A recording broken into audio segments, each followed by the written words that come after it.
Check, check.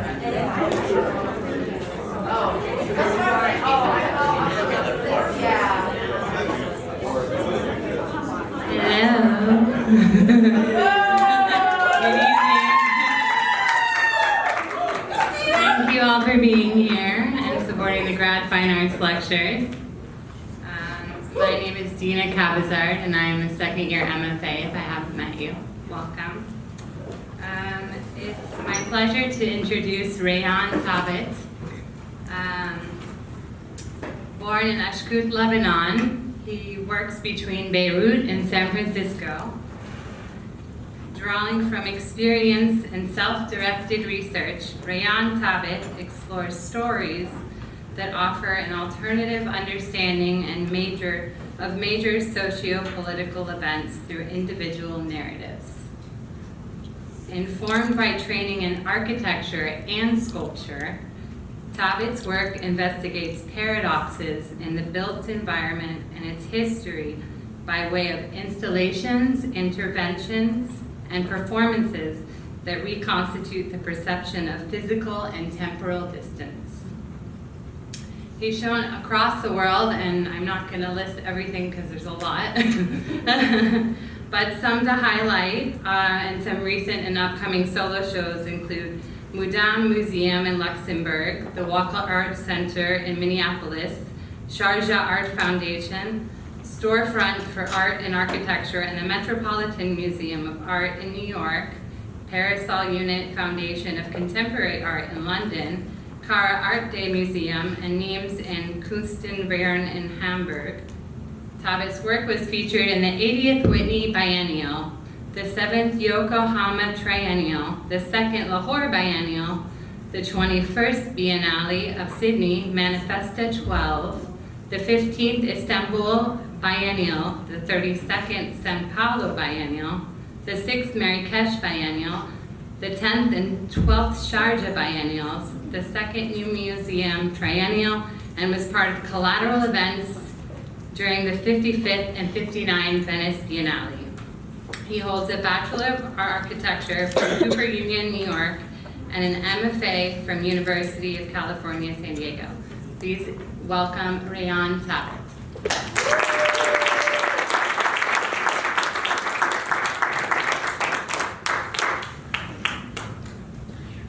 Thank you, Dina. Thank you, Peter, for the invitation. Thank you all for being here. 17 years ago, in the summer of 2006, I woke up one morning with the sudden urge to try and remember my first memory. I quickly realized that I had 5 first memories. I remember keeping a packed suitcase at my bedside. I remember standing in the doorway of a bedroom that had disappeared. I remember playing with a set of woodblock toys. I remember being on a boat with my parents, and I remember hearing on the radio that Diego Maradona had scored a goal against England. I did not know it then, but that moment set the trajectory of my life and my work. And tonight we're gonna spend some time together looking both at my life and my work and the intersection between them. And my interest, kind of guided through my interest in materials, object, spaces, and a possible way of thinking through historical moments from the perspective of objects and things as opposed to the perspective of people. The series that began as a result of that exercise was called 5 Distant Memories: the suitcase, the room, the toys, the boat, and Maradona. It's a series that took me 10 years to complete and was kind of led by this kind of curious desire to try and rethink and reimagine each of these memories, which was connected to an object or a space, and see the potential of these memories to transform these objects. I was born in 1983 in Beirut, Lebanon, in the middle of a civil war. And my childhood was guided by an object which was ever present in my bedroom, which was a suitcase that we all had to keep packed in case of an emergency evacuation. Years later, when I started thinking why I had chosen to study architecture for my undergrad, I thought a lot about that suitcase and my very particular relationship with impermanence and a state of things being always temporary. And the fact that this suitcase somehow held the most, not only did it hold the objects needed for an emergency evacuation, it actually held the most stable idea that I had of a home. And so, starting in 2006 and for the next 10 years, what I did is I would ask people to give me suitcases or bags that they did not need, and I would pack them with essential objects needed for an evacuation, and then I would proceed to cast these suitcases in concrete as a way to kind of hold these objects, fossilize them, and kind of generate over time these, I think by the end of the project I had made about 500 of them, these kind of heavy, almost immovable rocks that held all these objects within them. In 1989, towards the end of the Lebanese Civil War, when the war had become increasingly more violent, my parents' apartment was hit by a rocket, and my room disappeared. I remember standing in the doorway of that bedroom, and while my immediate family and our neighbors were completely taken aback by what had just happened, I stood there with a smile on my face. You see, my bedroom had been decorated by my parents long before I was born, and I really did not like it. And so standing there, looking at this void, the result of an event that I could not even imagine possible, all I could think of was that this time around, I'm gonna have my own bedroom. And so the second chapter in this series was a piece called 1989 that was essentially to remake the volume of the interior volume of my bedroom in Beirut out of fabric and cut out the door and the window from that bedroom and kind of use them as the kind of elements that hold up this deflated object. And as this kind of series went on, because originally and immediately, it was something that came, like I said, out of a thought, and quickly I found that it was really moving into a larger body of work, one that made me, or was making me also question my own training and the rules and tools that I had studied in architecture. The third chapter in that series was a piece called Architecture Lessons, which looked at a set of 27 woodblock toys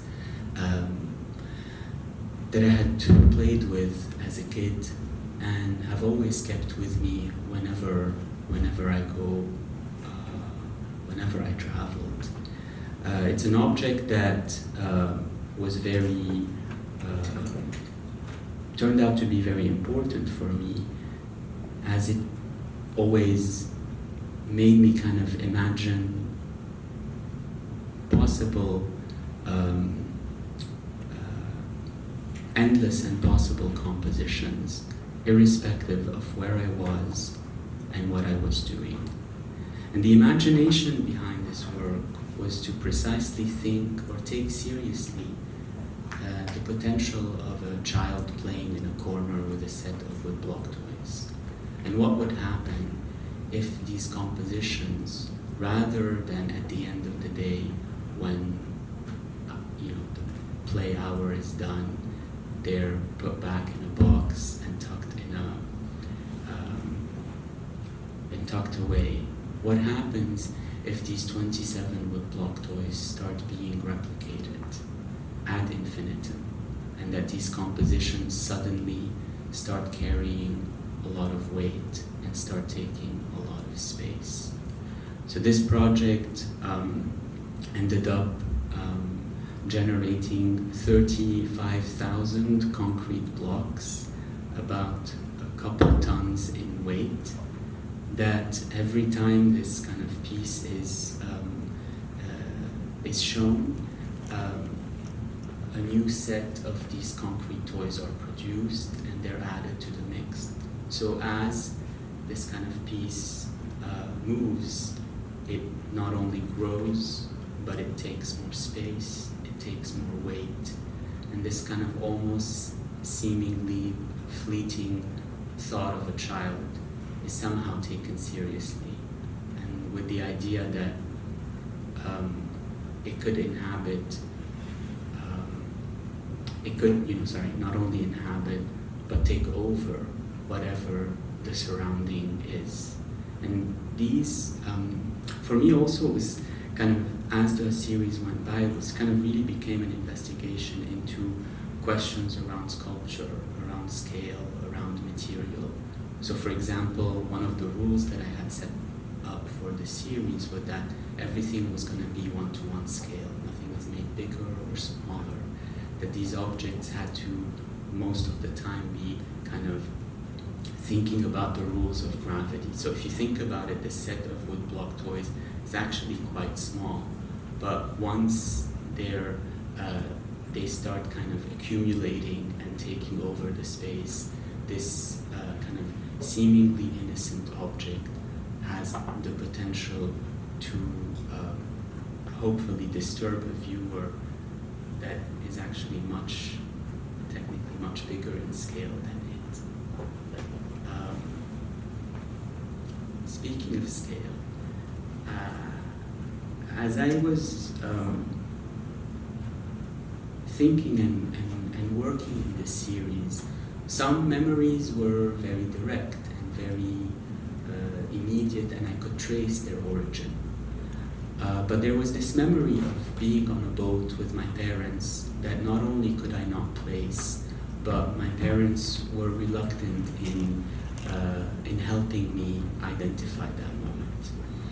And then years later, in 2012, when I left San Diego and moved back to Beirut, I took my parents out to dinner in the north of Beirut at our favorite fish restaurant. And while sitting there at the shore, looking out at the Mediterranean, all of a sudden my parents started having an argument, and they seemed quite agitated. My sister and I, attempting to help resolve this family crisis, asked them what's going on? What are you fighting about? And the subject of their fight was a boat that was on the shore behind us. And but they did not really they kept really quiet.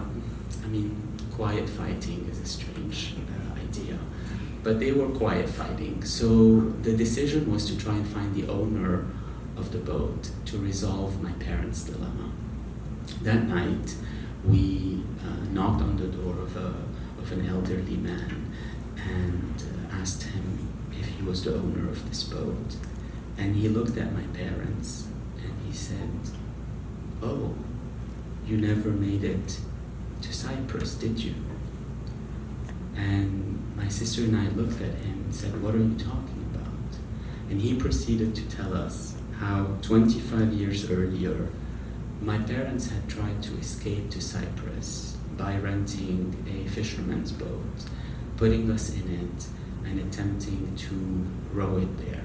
If you'll ever meet my dad, he's a short, stocky man who has never worked out a day in his life. He was definitely going to kill us all.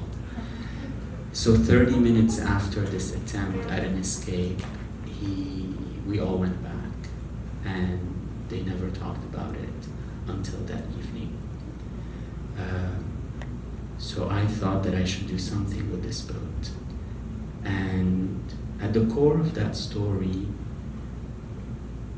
were many things, but if I were to think objectively about it, at the core of the story is a very basic principle of physics, that a person that's roughly 70 kilograms in weight could not move a boat that was 900 kilograms.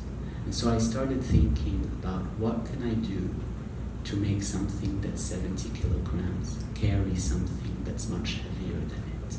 And I remember a lesson in physics from a long time ago about complex pulleys and how pulley systems are able to divide the weight of objects by basically adding more pulleys. And I suddenly had this image of a boat that could somehow magically be carried by the weight of its own anchor.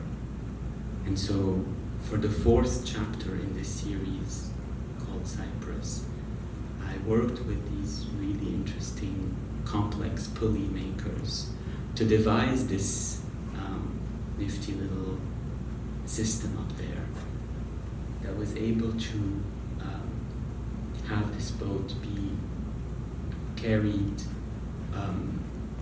seamlessly by its anchor. And it's a very kind of strange feeling to be looking at a boat this way, and it's kind of like this uncanny moment of what happens. I mean, for me particularly, when you take an idea and you try and kind of edit out almost all the emotions out of it, and then see what it could do when it kind of turns into a scientific principle, or almost kind of an abstract system of weight transfer. The last piece in this series is called The Hand of God, and looks at possibly another very particular kind of moment in my childhood. So I grew up without TVs around, but the radio was always on, and it was always turned on, the news,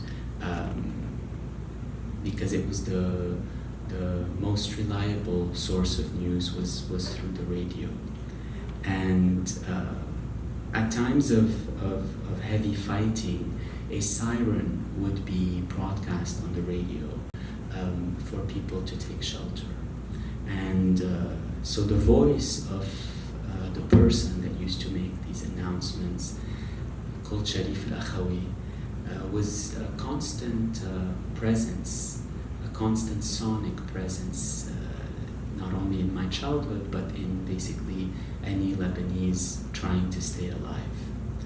In the summer of 1986, during the quarter-final game of the World Cup between Argentina and England, the World Cup that year was taking place in Mexico, far, far from Lebanon, far from whatever was happening there. And at some point, Diego Maradona scores a goal with his hand. It's one of the most infamous goals in the history of soccer, that would be dubbed later the Hand of God. Sharif al-Akhawi was a huge fan of Diego Maradona. And he was following the game while waiting to broadcast news about imminent bombing. And when he heard that Maradona had scored a goal against England, he played the siren around the entire country, and rather than announcing an imminent bombing, told us that Maradona had scored a goal against England.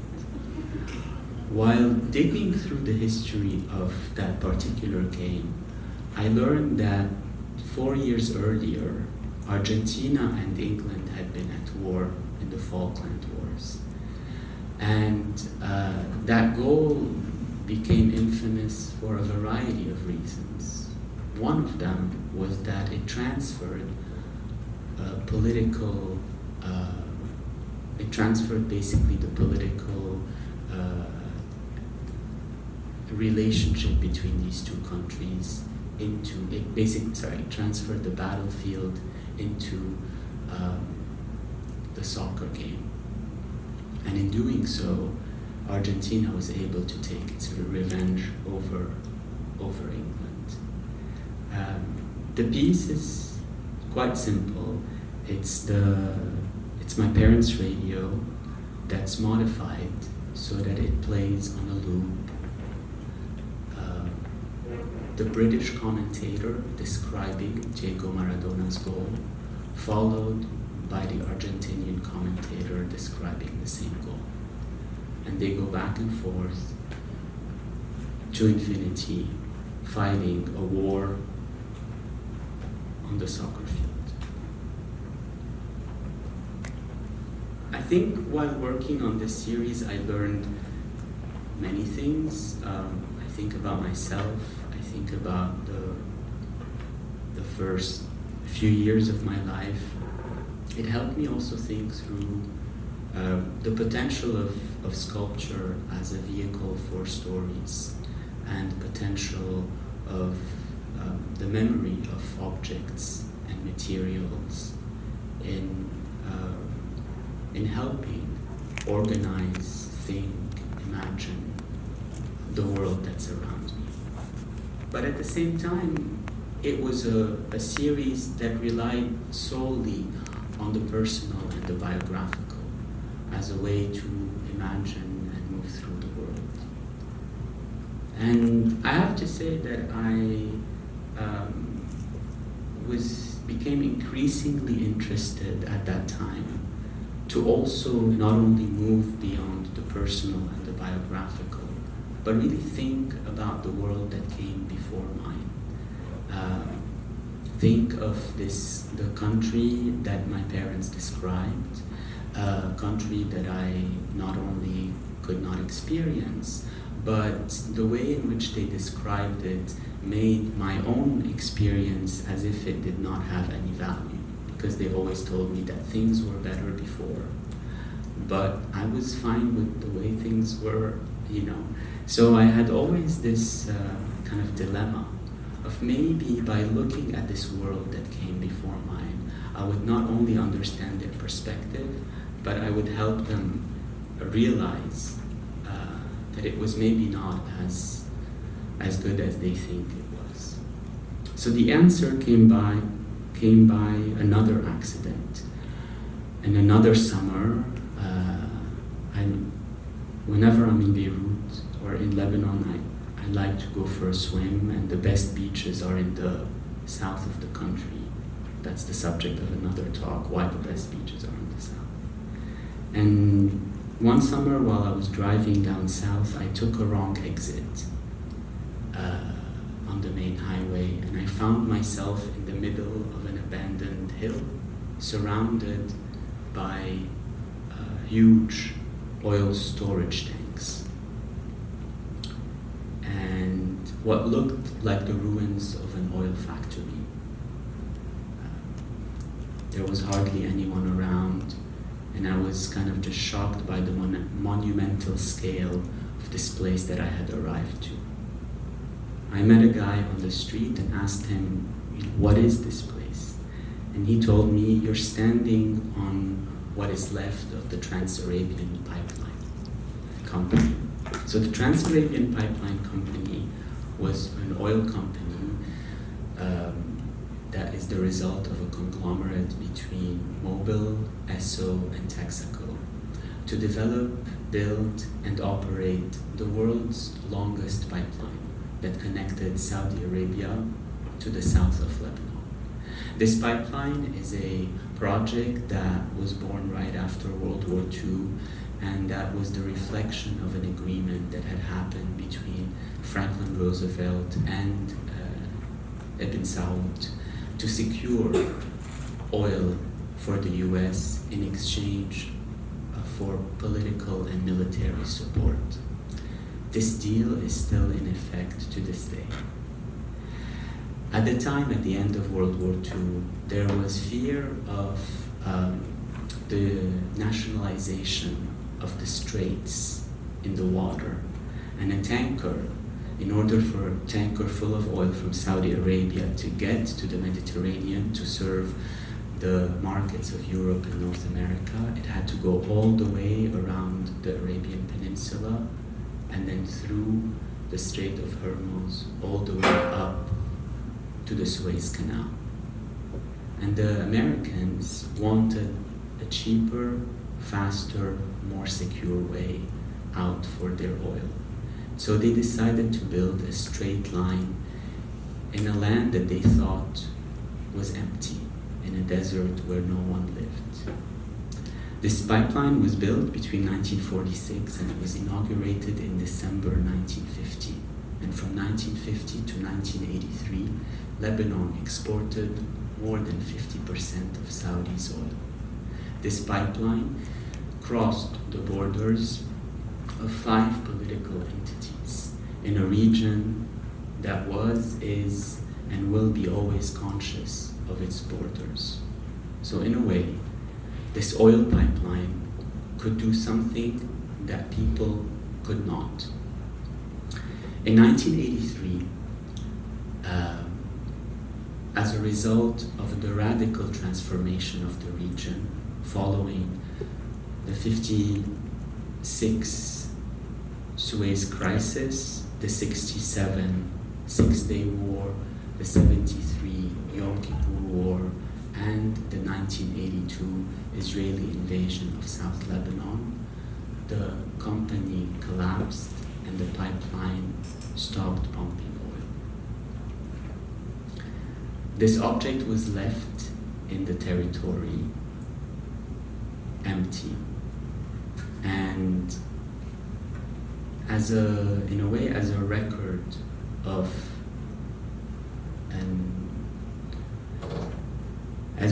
a project that changed not only the world oil economy, but radically changed the region itself.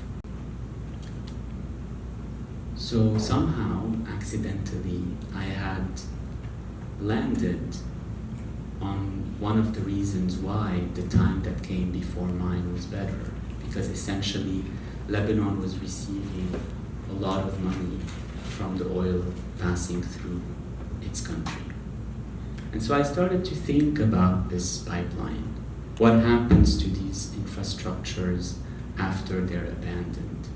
Can we start thinking of them as pieces of land art? And particularly to think of this object that's loaded with socio-economic, political, historical narratives that sits as this abstract kind of line that runs through the territory. So I started to think of a series of works that could extrapolate on this idea of geometry and geopolitics, and thinking through about the potential of geometry as a political tool. One of the main works in this series is a piece called Steel Rings that replicates at 1-to-1 scale the actual pipeline. So the original pipeline was 30 inches in diameter and 6 millimeters in thickness, and it ran for 1,000 213 kilometers of towns that were along its route. It's a company that had thousands of employees between Los Angeles, New York, Beirut, Amman, and many cities in Saudi Arabia. It had workers that spoke different languages, that could only communicate with each other through this very abstract kind of numbering system. And I was interested in kind of thinking of this in relationship to a lot of the, let's say, kind of my training in New York between New York and San Diego, and my training between art and architecture, and my interest in conceptual and minimal forms, but also my kind of constant struggle with these kinds of forms that are thought of as completely hermetic and very kind of removed. And so to start imagining potentially this form that, as much as it is pure abstraction, holds within it a section of land, right? So kind of these coordinates, these numbering systems somehow become a reference to a place that is not only a place that's alive, it's also a place that's quite complex. So this series is an ongoing work that ultimately one day will recreate the entirety of the pipeline. So similarly to the logic of architecture lessons, this work constantly grows the more it gets shown. And each time the work is shown, a different section of the pipeline with usually a particular tie-in with the site in which the project is being shown is chosen to be produced. And they have varied from more traditional white cube spaces to outdoor spaces to here, for example, a presentation in a palazzo in Venice. And then this presentation that happened in early 2020 of a series of 60 of them in Al-Ula in Saudi Arabia, which sits not very far from one of the defunct extraction pumps of the pipeline. And for me, there was a very particular, every time I show this work, it's a very hard work to come to terms with for me, because it's seemingly almost like simplistic. It's a steel ring that's repeated ad infinitum. And then there's something that happens when it kind of confronts the territory in which it is, where it kind of suddenly moves beyond the almost kind of the gestural quality of the work. And for me, this kind of the presentation of this kind of skeleton of a pipeline in Saudi Arabia was a form of kind of return. What happens if this object kind of leaves its infrastructural quality and returns as this broken skeleton? Another work in this series looks at, so like I said, this company was run by three major oil companies, Mobil, Esso, and Texaco. And together these companies had not only were operating the pipeline, but had a lifetime monopoly of gas stations around the Arab world.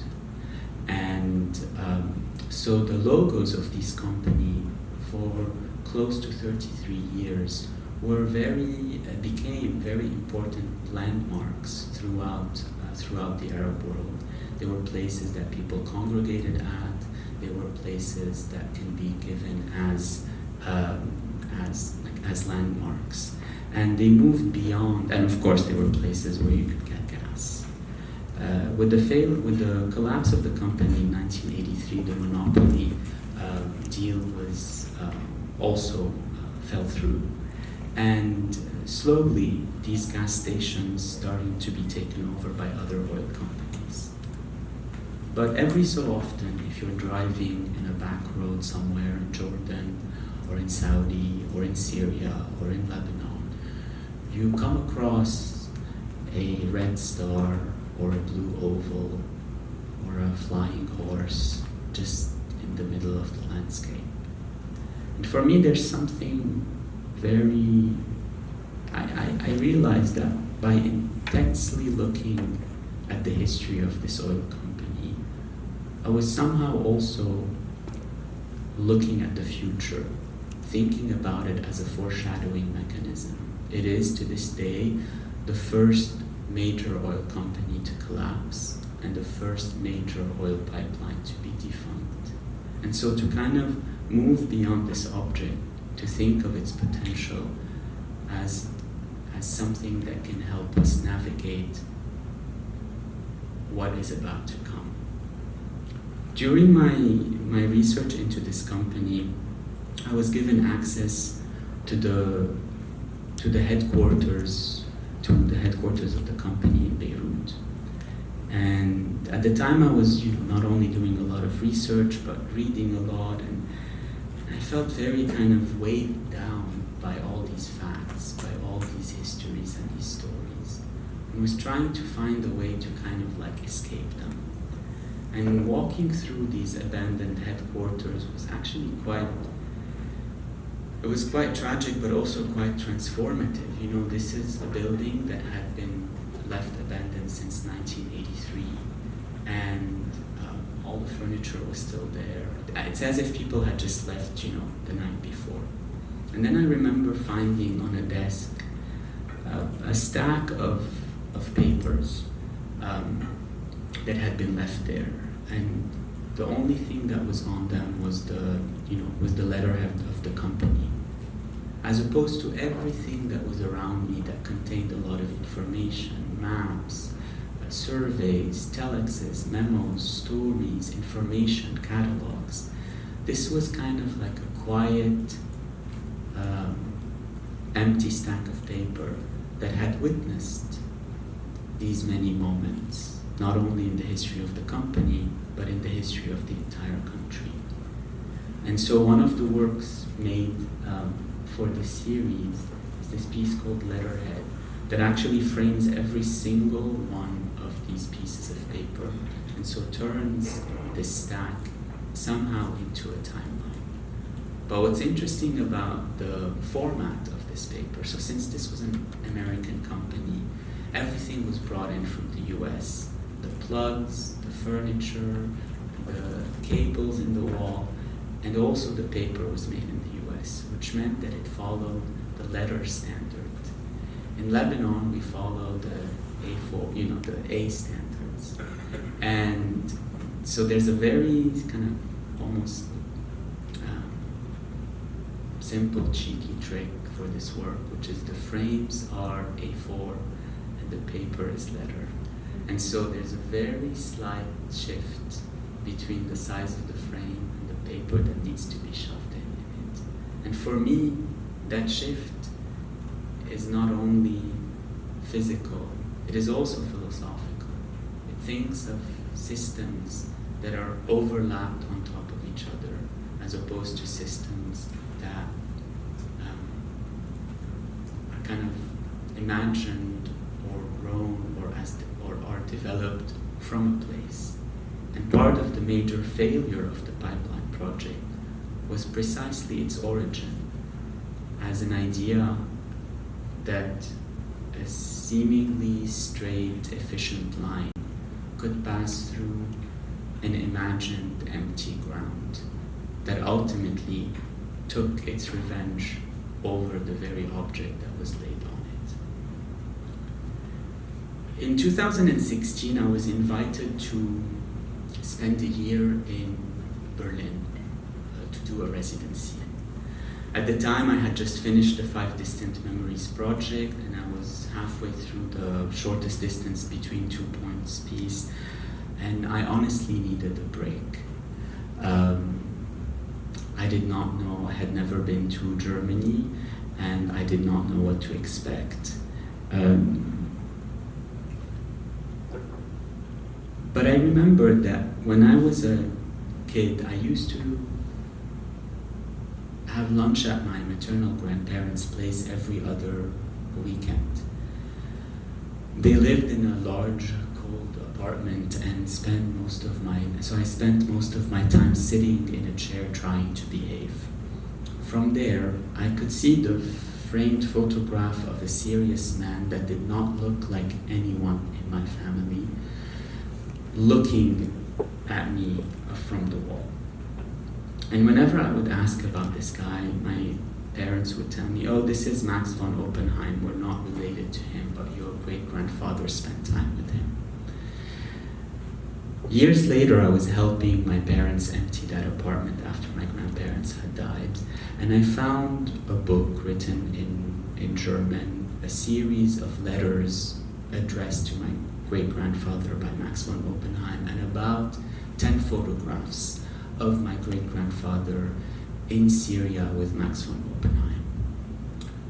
I kept them with me, and years later, when I got the invitation to go to Berlin, I was like, he's German, I'm going to Germany, maybe this could be something. Soon after getting to Berlin, I did some research on Max von Oppenheim and realized that he was a diplomat and an amateur archaeologist who had spent extensive time in Syria. And a lot of the objects that were excavated under his guidance from Syria had ended up at the Pergamon Museum in Berlin. So I contacted the Pergamon asking if I could meet with anybody that could help me with knowing more about Max.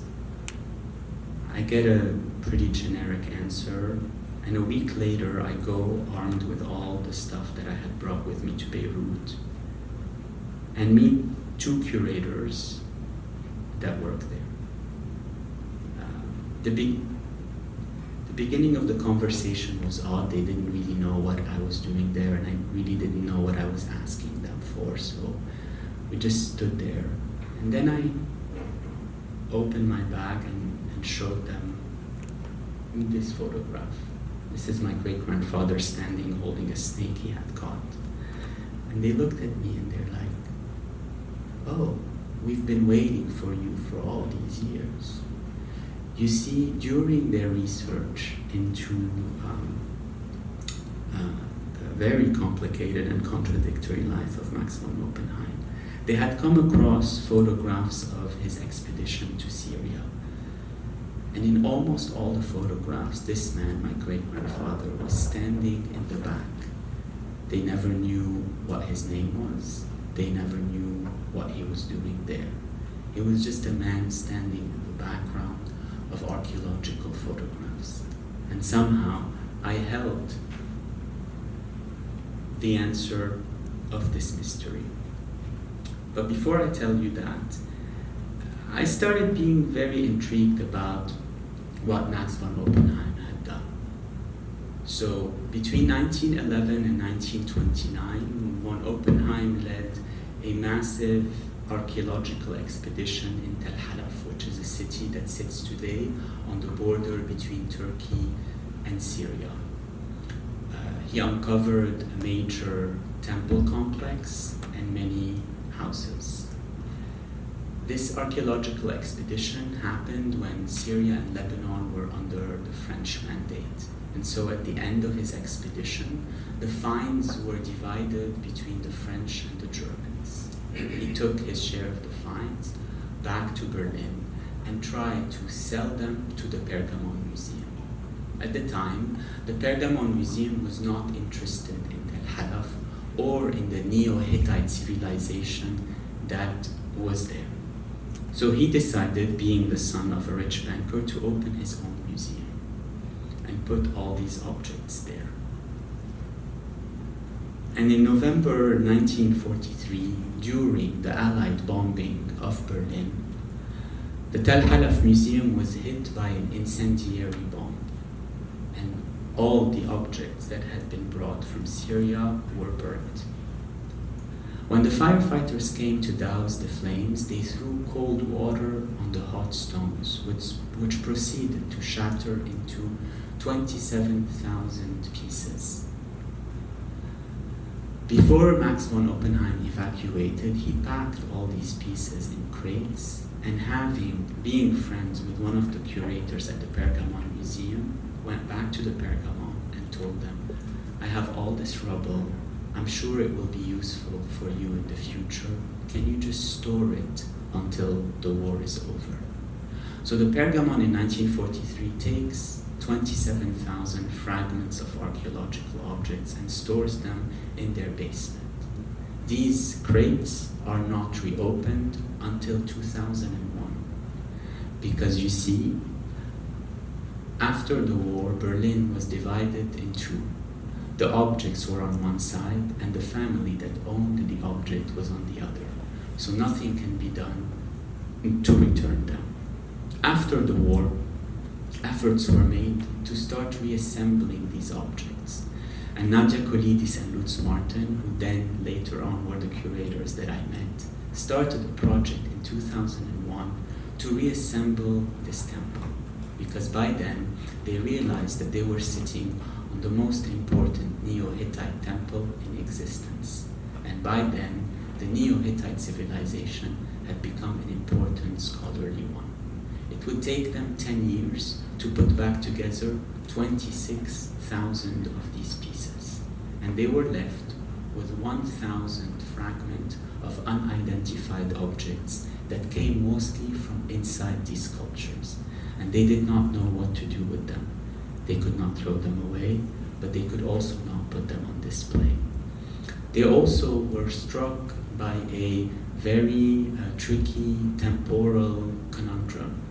Even though these objects came from within Neo-Hittite sculptures, they could no longer date them as Neo-Hittite. So they had to date them as basalt pieces that were 3 million years old. But at the same time, they had to acknowledge that these basalt pieces came from within sculptures that were Neo-Hittite, which is 3,000 years old. They also had to acknowledge that these pieces had been uncovered when destroyed in 1943. And they also had to acknowledge that they had tried to put them back together from 2001 to 2011 to no avail. So all of a sudden, this one object had at least 4 or 5 different timelines. So I was really interested in these 1,000 objects, which made Nadia and Lutz quite sad, because they told me, we worked very hard to try and put these things together, and you're interested in the failure of our project. And I told them that it's precisely this failure that opens up the potential of imagining these pieces differently. And it's precisely this failure that moves this object from an archaeological object locked in the past to an object that exists in, through, with, and reflects what's happening in our present. So I was able to make charcoal rubbings of every single one of these 1,000 pieces that then kind of become this kind of index of these objects and turn, again, similarly to the strategy of architecture lesson, a seemingly mundane, almost discarded object and place it at the center of the inquiry. Similarly, I kind of started developing several pieces with the works from Tel Halaf. Another very important piece from that expedition is a seated figure, a seated funerary figure that became emblematic of the museum and the expedition. It was also one of these objects that was destroyed into many pieces and then mostly successfully put together. While working in the storage room of the Pergamon, I came across molds that the conservators had made, particularly of the facial features and the hands of this piece. And they were made out of cast aluminum in a way to help them reconstruct these objects. And at the time of working on this series, the war in Syria, as it still is going on today, was at its height. And a lot of images were coming in about the destruction of the temples in Palmyra. And I was, I think, trying to find a way to think through those events and deal with what was going on. And so I had this idea of trying to locate the quarry where almost 3,000 years ago the basalt had come from, the one that had made the statue that I was looking at the remnants of. And I actually found, believe it or not, that the quarry was still there, and that it was the last operating basalt quarry in Syria. And so I got in touch with the family that operated it and asked them for a block of basalt that's the exact dimensions of the sculpture, 2 meters by 1 meter by 1 meter. That's about 6.5 tons of basalt. And I was working then for a show in Rotterdam, and the idea was to move that block from Syria to Rotterdam and show it as a parallel, as a kind of the echo of this sculpture. I soon realized that because of the embargo on goods coming from Syria, I could not get this huge piece of stone from there to Europe. And so the idea was to cut it into tiles, ship it clandestinely to Lebanon, and then from Lebanon, ship it to Europe. And so this piece that was supposed to be this kind of like monolith, monumental sculpture became a floor. And so the floor on which these replicas of parts, the kind of human parts of the sculpture came to sit.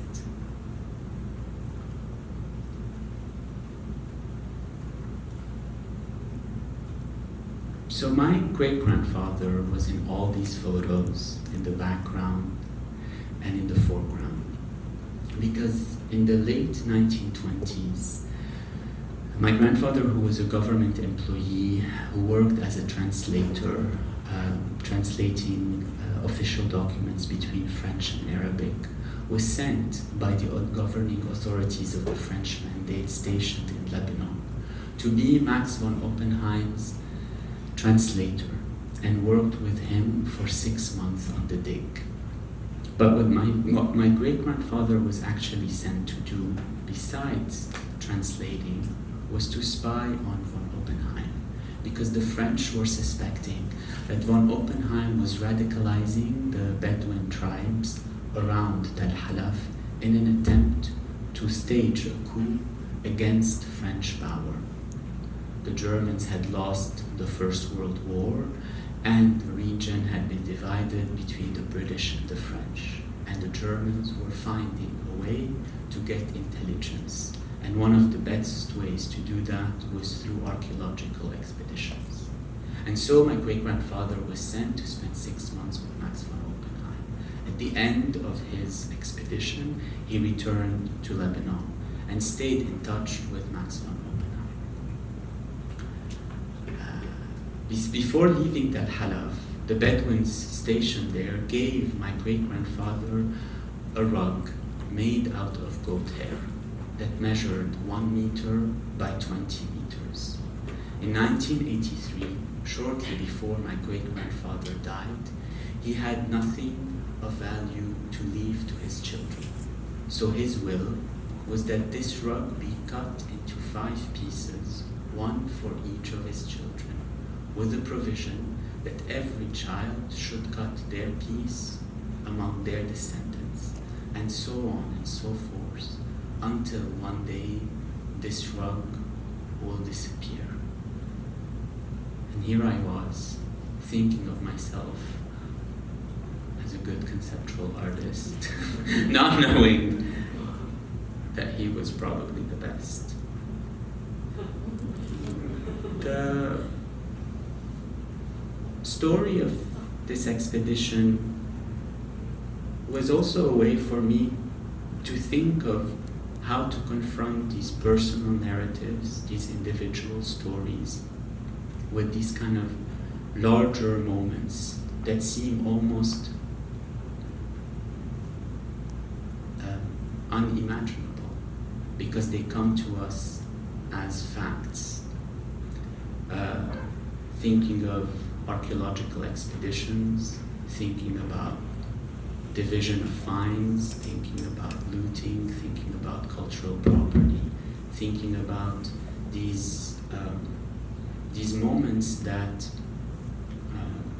lead our present time, and in many cases are kind of relegated to an abstraction.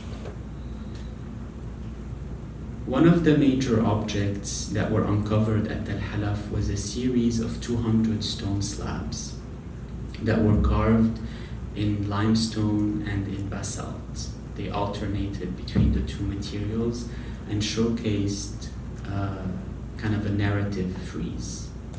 After it was discovered, this frieze was cut up and ended up, over the course of 100 years, dispersed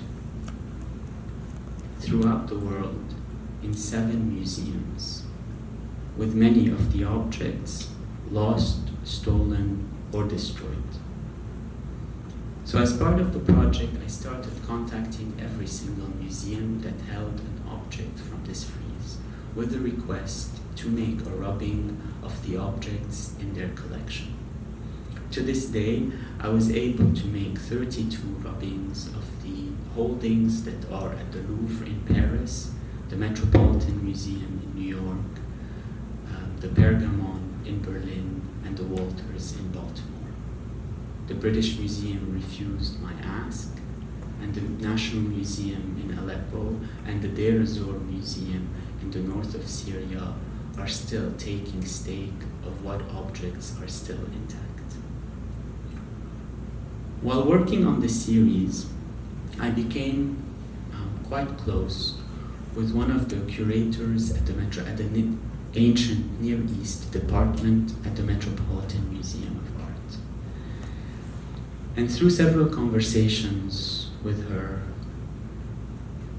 I was told of the way in which the Metropolitan Museum acquired these 4 objects that came from this frieze. You see, in the 1930s, when Max opened his own museum, he was short on cash. So he brought 8 of these stone slabs to New York to try and find somebody to buy them. He came right after the stock market crash and could not find a buyer. So he left these 8 objects in a storage room in New Jersey and went back to Germany. In 1943, the middle of the Second World War, the Alien Property Custodian Act was enacted. It's an act that said that property belonging to US military on US soil could be requisitioned and put up for auction. This is how the Alien Property Custodian Police found that there were 8 stone slabs stored in a New Jersey storeroom owned by a German citizen that could be requisitioned and put up for auction. This is how the Met bought all 8 of them and sold 4 to the Walters Museum in Baltimore. The story was quite interesting to me because almost all the evidence used in that sale was kind of identical to the material that I had with me from my great-grandfather, except one lived in a private residence in Beirut and the other ended up in a museum in New York. And through this conversation, I was able to do an intervention in the main galleries of the ancient Near East art, the ancient Near Eastern art at the Met, thinking about this kind of confronting, these two of the safety of objects in Western institutions and the way in which these objects come to be in these institutions.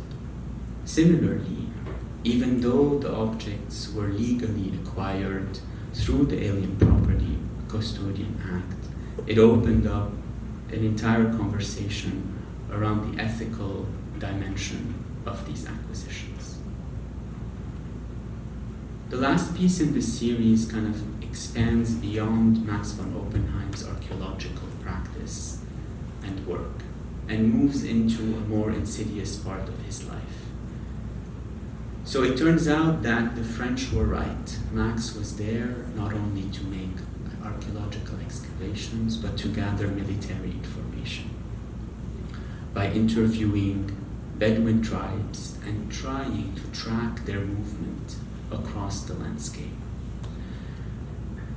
During his research, Max realized that Bedouins have a specific design for a jacket that they wear when they're out in the field that could be turned into a tent if one is stranded in the desert. He took this information and relayed it to the German military, which started developing single soldier tents that were given to every single German soldier to be worn as a jacket and could potentially be turned into a tent if stranded in the battlefield. Those tents were designed also in a way that as soldiers found each other in the battlefield, they could start building bigger structure. All of a sudden, this information went from the German military to the French military, from the French military to the Russian military, from the Russian military to the US military. And so, over the course of 100 years, one can track US, Russian, French, and German intervention in North Africa, the Levant, and the Gulf, just by looking at 7 different typologies of single soldier tents. So this piece, in a way, kind of takes these original tents, I can tell you if you want later how I got a hold of all of them, and thinks of them as like a kind of almost like skins and body parts of this kind of deflated interventionist logic.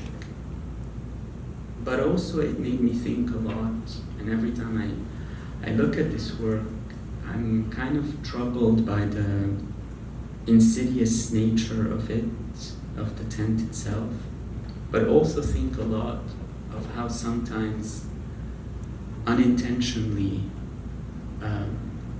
the tools of our own subjugation are held within the very clothes that we wear. I'm going to end with one last work.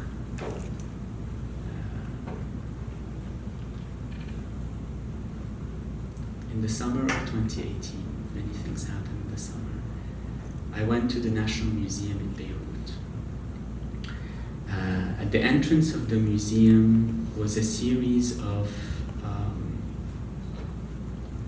5 stone sculptures with a banner that read, "Recently repatriated objects to Lebanon."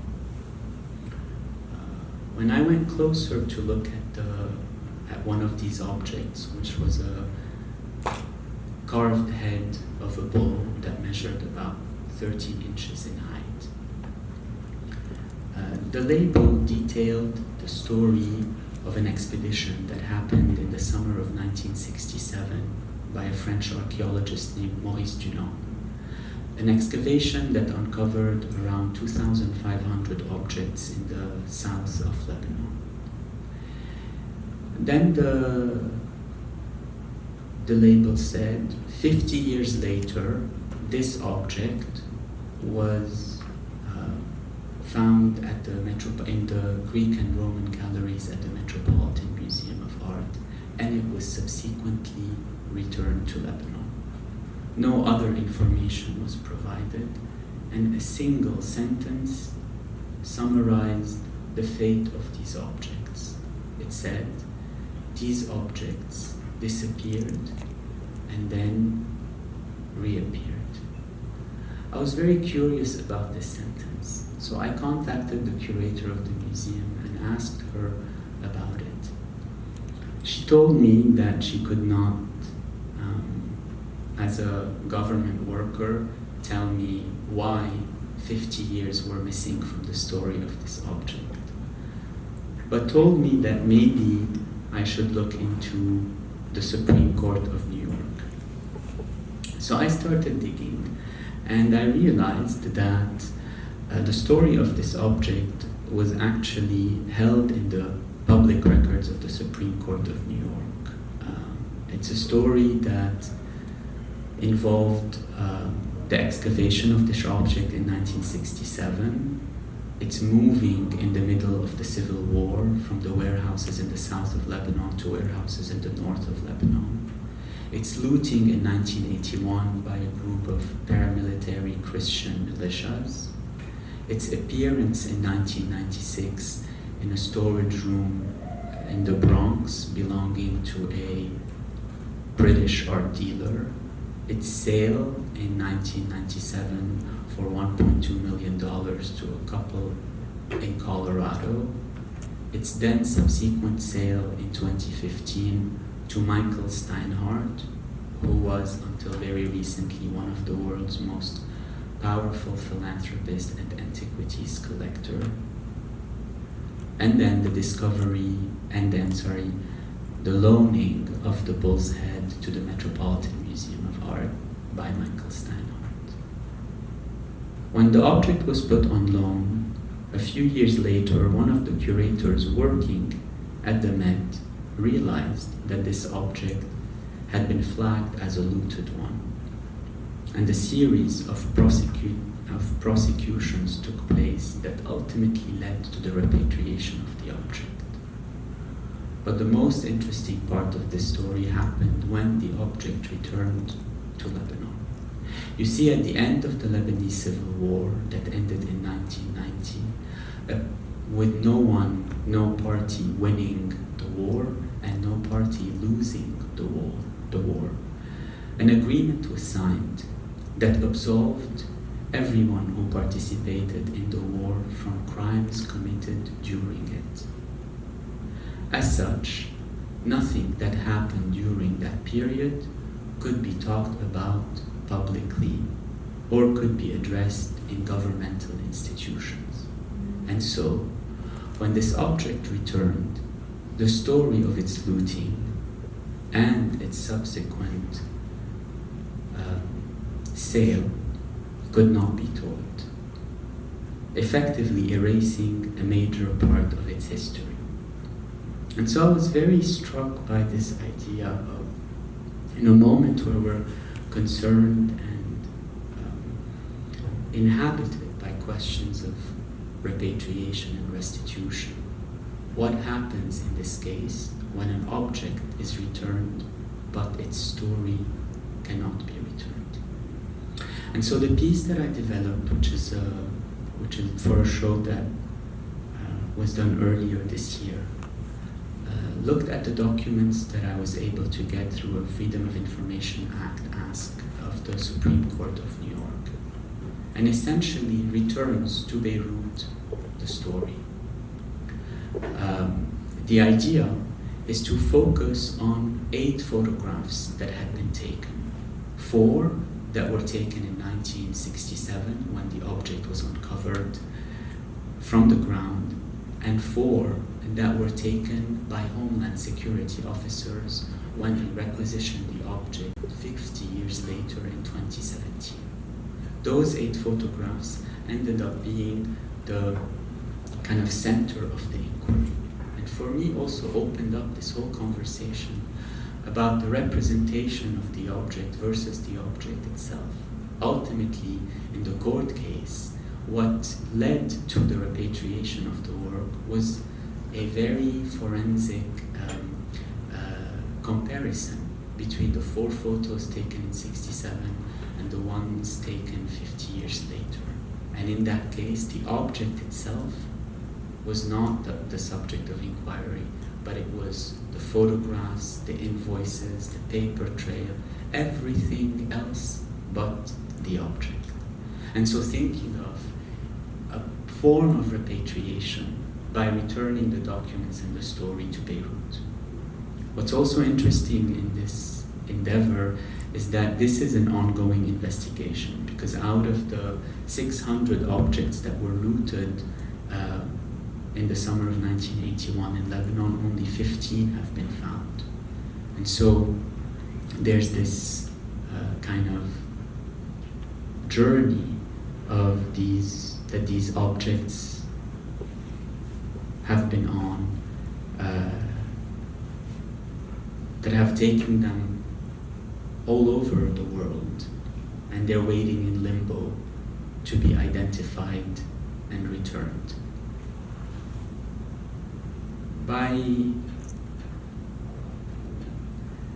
Through my conversations with many witnesses in this case, I was struck by one with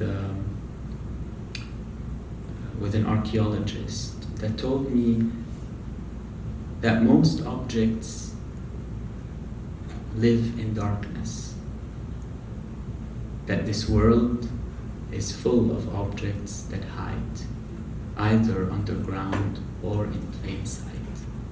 And they need to wait for the right light to be seen. And that reminded me of an anecdote that my parents used to tell me, that in the summer of 67, during the 6-Day War, a curfew was established all over the Arab world for fear of imminent bombing. So people had to turn off all sources of light at night. In order to circumvent the curfew, some people figured out that blue light was less visible from bomber plane. And so, over the course of 6 days, people all over the Arab world started painting their windows and their car headlights blue. Thank you.